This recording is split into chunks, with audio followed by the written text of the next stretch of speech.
안녕하십니까. 작은 블랙스완입니다. 2020년 경제 위기 전망을 한번 해보겠습니다. 전 세계 빚이 너무 많습니다. 전 세계 모든 정부가 다 빚이 많죠. 일본 정부 부채는 230%가 넘었고, 한국 가계 부채는 1,500조 이상이죠. 그리고, 아시는 분들은 아시겠지만, 이제 모르시는 분들도 많던데, 전세 자금을 부채로 인식한다 그러면 우리나라 가계부채가 2천조가 넘는다는 말이 많습니다. 저는 그 주장에 대해서 동의하는 부분이고요. 정말 가계부채 심각합니다, 우리나라가. 그리고 중국이 최근 들어서 중국 공기업, 지방기업에 대한 부채가 참 문제가 많이 발생을 하고 있거든요. 그게 신문 기사로도 작년 말부터 나오고 있습니다. 그래서 좀 더 자세히 보면 머니투데이 기사인데 올해만 831곳이 파산했다고 합니다. 정말 큰 나라이고 인구가 많기 때문에 숫자도 참 많네요. 그리고 이 기사가 나온 게 작년 2019년 11월 12일이니까 아마 12월 달 들어서도 아마 더 많은 곳이 파산하지 않았을까 그렇게 예상을 합니다. 하여튼 중국이 지금 부채가 생각보다 많이 있습니다. 그리고 미국 정부 부채도 지금 많이 늘고 있습니다. 역사상 사상 최대라 그러고 또 다른 기사인데 연합뉴스 기사를 보더라도 전 250조 달러나 된다 그럽니다. 250조 달러. 어우, 조 단위 다음 단위는 뭔가요? 이게 전 상상이 안 될 정도로 정말 많습니다. 그리고 저 무서운 건데 중국과 미국이 전체 증가분의 60% 이상을 차지했다. 이것도 참 무서울 정도로 무섭습니다. 또 이머징 마켓, 우리나라를 포함한 뭐 신흥 경제국이죠. 그런 곳에서도 부채가 71조 4천억 달러, GDP의 220%. 그러니까 1년 총생산액의 220%라고 생각을 하시면 됩니다. 그러니까 전 세계가 너무 빚이 많습니다. 이게 참 큰 문제가 될 거라고 저는 강력하게 추론하고 있습니다. 의심하고 있고요. 이게 근거 중에 하나입니다. 제일 큰 이유, 2020년에 경제 위기가 올 거라는. 이렇게 저금리이기 때문에 이렇게 부채가 많아졌습니다. 전 세계가 저금리를 너무 좋아했는데 저금리로 인해서 빚을 너무 많이 빌려서 투자를 하다 보니까 여기에 대한 문제가 이제 발생을 하는 게 어떻게 보면 자연적인 흐름, 경제의 흐름이라고 저는 생각을 하고 있습니다. 그리고 이제 돈이 많이 풀리다 보니까 부채로 인해서 저금리로 인해서 부채가 많이 생기다 보니까 그 부채들이 레버리지를 일으켰는지 그 부채를 통해서 다시 주식 투자로 들어가서 주식이 엄청나게 고평가된 상황입니다. 다음 페이지에서 이제 차트를 보면서 설명을 드릴 텐데 1년 사이에 23%가 올랐습니다. 다우 지수가. S&P는 28% 올랐고요. 나스닥도 36%. 너무나 크게 1년 사이에 오른 겁니다. 저걸로 하면 1년에 5, 7%로 한다면 그러니까 5, 6년 동안 올라야 될 게 1년 만에 올랐다. 너무나 증시가 과열되어 있습니다. 그리고 워렌 버핏도 현재 1280억 달러 이상 투자를 하지 않고 현금을 세이빙하고 있습니다. 저축하고 있습니다. 워렌 버핏은 아마 아시는 분이나 분석하신 분은 알 테지만 워렌 버핏의 제일 철칙이 아는 분야 투자하고 고평가된 주식은 사지 않는다는 건데 워렌 버핏이 이렇게 많은 주식을 가지고 있다.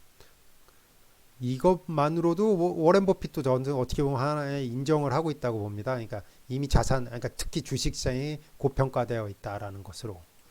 그리고 S&P는 진짜 정말 고평가됐습니다. 이제 뭐 S&P에 대해서는 뭐 따로 시간을 가져서 얘기할 때는 가치주거든요. 가치주가 이렇게 고평가됐다라는 것은 한편으로는 무섭기도 하고 한편으로는 어떻게 될지 저도 모르겠습니다. 이렇게 원래 일반적으로 성장주들이 많이 고평가되는데 가치주에 대해서도 이제 고평가가 됐다.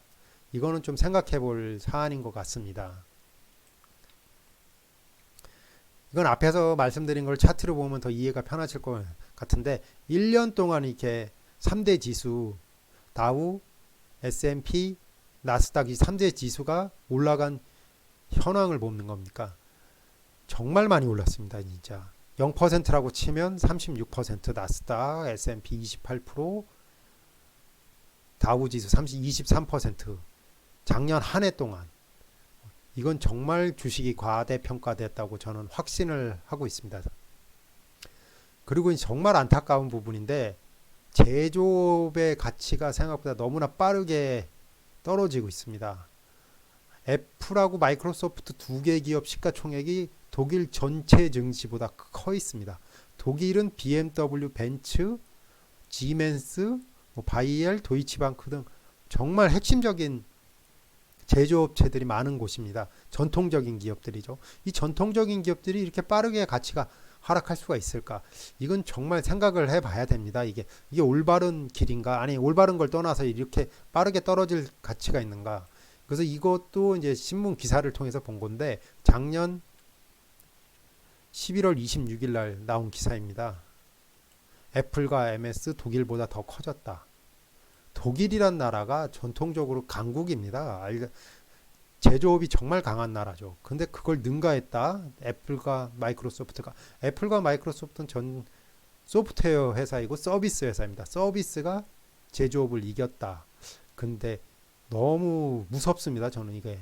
그래서 차트를 보면 아시겠지만 노란색 라인이 독일 전체 증시의 총액이고 밑에 하얀색으로 나와 있는 게 마이크로소프트하고 애플의 두 회사의 더한 시가총액인데 2016년 17년도는 같이 상승을 했는데 18년부터 무슨 일이 있었길래 독일에 혹시 아시는 분 있으면 좀 댓글이나 좀 남겨주시는데 18년도부터 독일의 전통적인 회사들의 가치가 쭉 떨어졌습니다.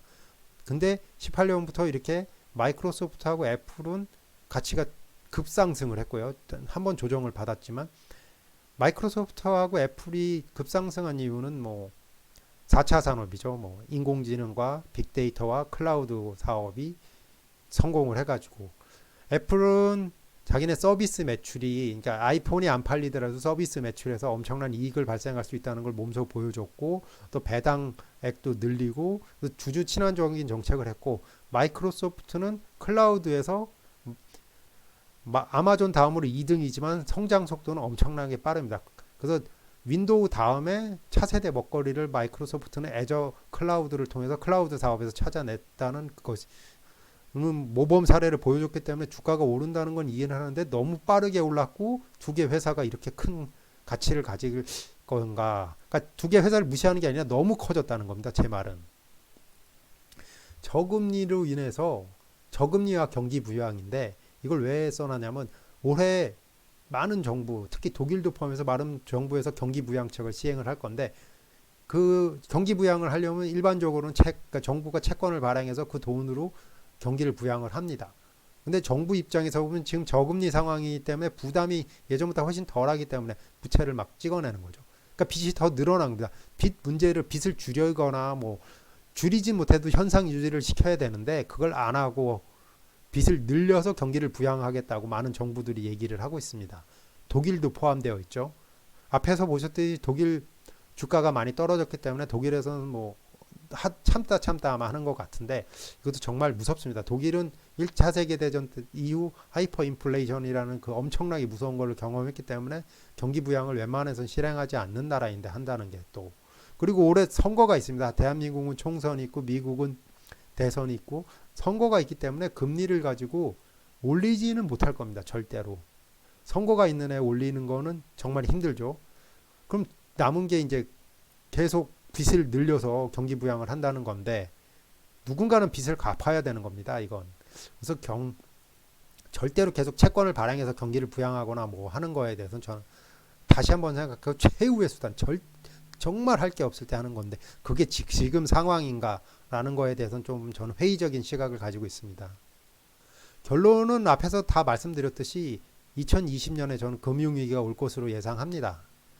너무 앞에서 말씀드린 전 세계 과다 부채가 너무 많은 문제, 증시는 과대평가되어 있고 제조업이 너무나 과소평가되어 있고 4차 산업은 정말 중요한 산업이 앞으로 가야 되는 건 맞는데 이렇게까지 이렇게 과대평가할 필요가 있을까?